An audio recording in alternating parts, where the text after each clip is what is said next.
Hello, it's time for Eye on Africa here on France 24. Here's a look at the stories making headlines across the continent. The US puts a pause on the processing of permanent residency visas for applicants from 75 countries, including 26 African ones. The move part of the Trump administration's crackdown on migration. Nigerian police walk back on earlier denials, now confirming that dozens of worshippers were kidnapped from 3 churches in northern Kaduna over the weekend. The abductions are the latest in a wave of church kidnappings, adding pressure on Nigeria as it faces growing international scrutiny over insecurity. And in Kenya, the Boda Girls are taking on a life-saving mission on 2 wheels. The team of trained female motorcycle riders and nurses are helping expectant mothers reach clinics and hospitals faster. It's great to have you with us. We are starting today with a story coming out of the US. Starting today, people from dozens of African countries seeking permanent US visas will see their applications suspended indefinitely. The move is part of a sweeping immigration crackdown by the Trump administration, affecting 75 countries worldwide, including 26 across Africa, such as Ethiopia, Nigeria, and Rwanda. Well, officials say the goal is to stop new arrivals from relying on US government benefits. With more on the new travel rules, here's France 24's Washington correspondent, Fraser Jackson. The US officially pulled the emergency brake on legal immigration for nearly 1/3 of the world on Wednesday. A sweeping indefinite freeze on immigrant visa issuances is now in effect for 75 countries. African nations are the most heavily represented region on the list, making up over 1/3 of the total countries targeted. They include Algeria, Nigeria, Senegal and Egypt, a country which the US has been working with to broker the Gaza ceasefire deal.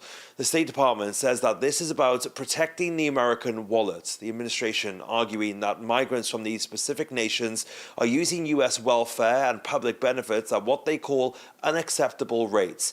President Trump lashed out at these nations for extracting wealth and abusing American generosity. Well, during this freeze, the administration is also rolling out aggressive new screening procedures, including mandatory English proficiency assessments and a much deeper dive into an applicant's financial situation, including age, assets, and even past use of aid in their home countries. For some, entry now comes with a literal price tag. The administration is expanding visa bonds, which are refundable payments between $5,000 and $15,000 to guarantee that a visitor leaves on time. Somalia, in particular, has come under increased scrutiny since the uncovering and prosecution of a sweeping fraud scandal based in Minnesota worth billions of dollars. But many of those are Somali nationals that are involved, or Somali Americans. The freeze, though, only affects immigrant visas for those seeking permanent residency here in the United States and does not affect tourist or business visas, which make up the vast majority of visa seekers. We're turning now to the war in Sudan, where the Sudanese army says it's reviewing a new ceasefire proposal to end the fighting with its rival, the paramilitary Rapid Support Forces. The truce plan was put forward by the United States and Saudi Arabia. In Kordofan, drone strikes have increased, with the Rapid Support Forces shifting their focus towards a city held by the army. Over the past nearly 3 years, Sudan's civil war has displaced almost 12 million people, with the UN calling it the world's worst humanitarian crisis for women and girls. Monty Francis tells us more.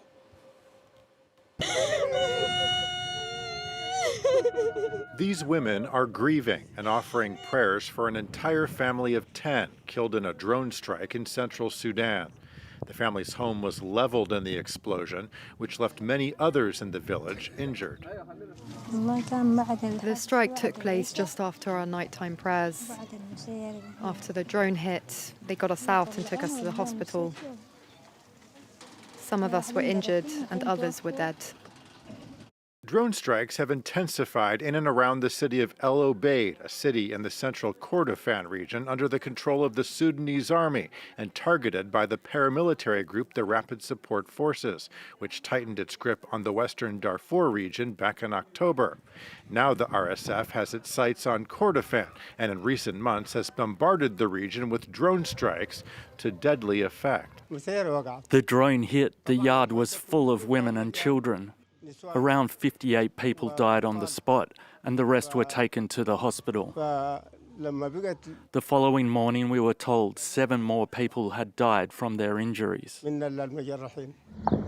The current conflict began in April of 2023 between the RSF, led by General Mohammed Hamdan Dagalo, and Sudan's armed forces, led by General Abdel Fattah al-Burhan. The violence has led to what's been described as the world's largest displacement crisis, with more than 12 million people forced from their homes. The UN has referred to the current situation in Sudan as the world's worst humanitarian crisis for women and girls, who make up more than half of those displaced and who are being deliberately targeted with sexual violence. Next, they initially denied it happened, but now police in Nigeria have admitted that dozens of worshippers were kidnapped from 3 churches in the northern Kaduna state over the weekend. Authorities in the state had originally dismissed reports that more than 170 people were taken by bandits during Sunday's services as totally false. Well, it's the latest church kidnapping in a wave of abductions that are piling more pressure on the country as it faces international scrutiny over insecurity. Lauren Beshtika has more. Toppled chairs laid scattered across the church floor, engulfed in a deafening silence. Worshippers were in the middle of Sunday service when a group of armed gunmen stormed the building and took everyone with them. I was very, very afraid for seeing them. They gathered all the people, both the 2 churches, and then carried them away. That was what I saw. In total, over 170 people were abducted across 3 different churches in Nigeria's Kaduna state. The incident, which was first reported on Sunday, was initially dismissed as false by the Nigerian government. But faced with mounting evidence, authorities on Tuesday finally admitted the attack had taken place. Attempting to justify the U-turn, police said the initial denial was meant to prevent unnecessary panic, but the move sparked outrage among local church leaders, who said the delayed reaction might have allowed the perpetrators to get away. We were just giving the bandits room to continue to go far away. At that time, we're supposed to be pursuing them. Let's even assume it's a false alarm. We're supposed to be pursuing to prove.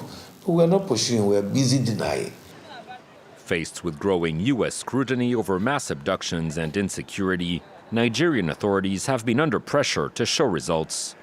But analysts say the violence has continued, and in some areas even intensified, since Donald Trump's infamous comments on the persecution of Christians. Well, clashes between Muslim herders and Christian farmers are another major challenge in Nigeria. The violence is driven by competition for land and shrinking resources. Well, meanwhile, Nigerian authorities have continued to reject claims of a targeted genocide against Christians, as experts say both Christians and Muslims are caught up in the country's many conflicts. Well, Chinwe Osondu takes a closer look now at efforts to heal divisions in the northern city of Jos.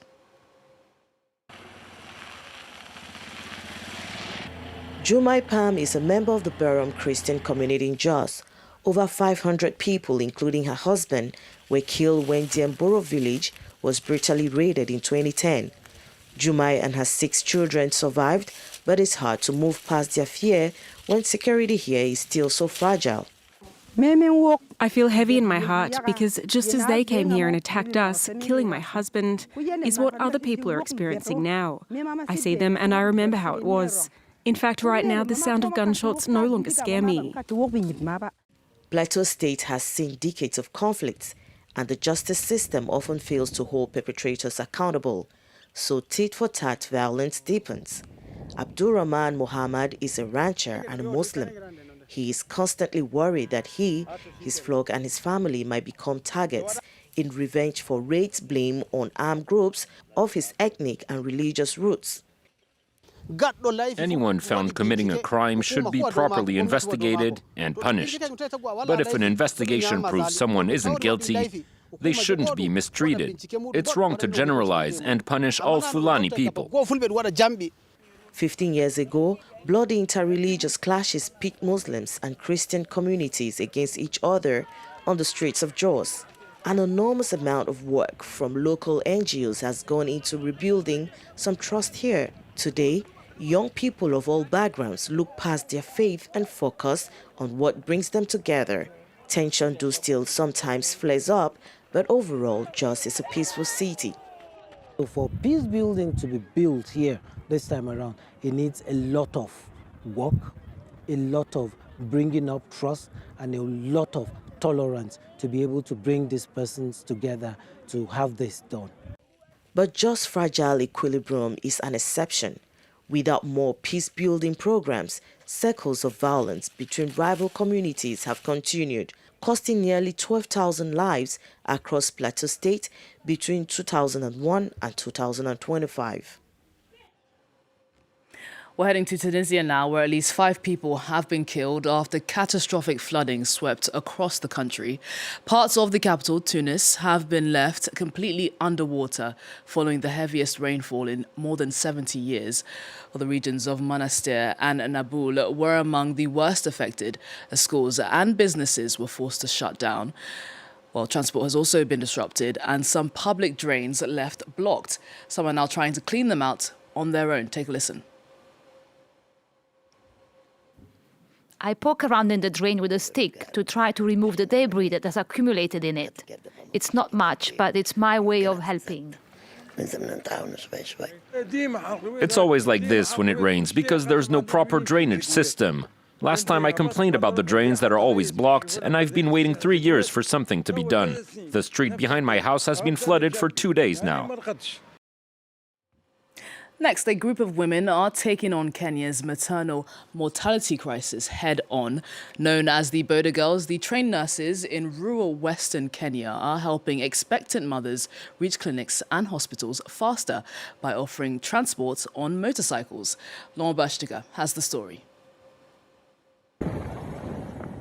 Cruising on the dirt roads of Kenya's Siaya County, these pink-clad bikers are known as the Boda Girls.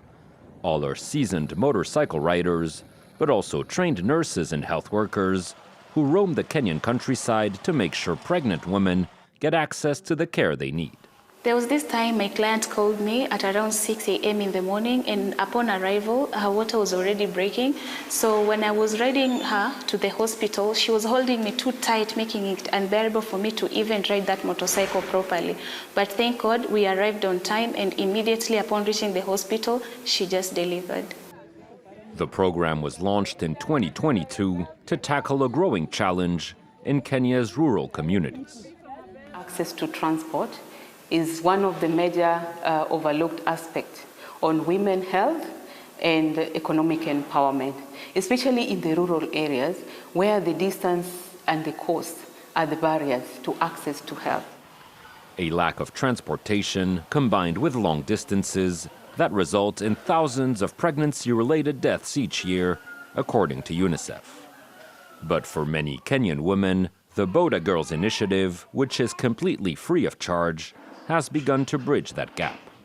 It used to be a challenge to afford the bus fare to get to the clinic. If I couldn't make the trip, I missed my appointment and had to reschedule. But now it's become easier. I simply book an appointment with a Boda girl who calls me on the day I need to go to the clinic. An initiative that could be the difference between life and death. Workers at the Matibabu clinic say they've experienced a 67% increase in hospital deliveries since the launch of the program. And finally, Senegal's national football team is still basking in AFCON glory. After Sunday's dramatic final win over Morocco, the players have been rewarded, receiving bonuses of more than $130,000 each, along with plots of coastal land. Well, the gifts were presented by President Bassirou Diomaye Faye during a victory parade in the capital, Dakar, on Tuesday night. Well, Faye praised the Lions of Teranga for their exceptional competitive spirit, resilience and mental strength after sealing the title with a hard-fought 1-0 victory. Well, big congratulations to Senegal once again. Thanks so much for being with us. Stay tuned, there's plenty more news to come.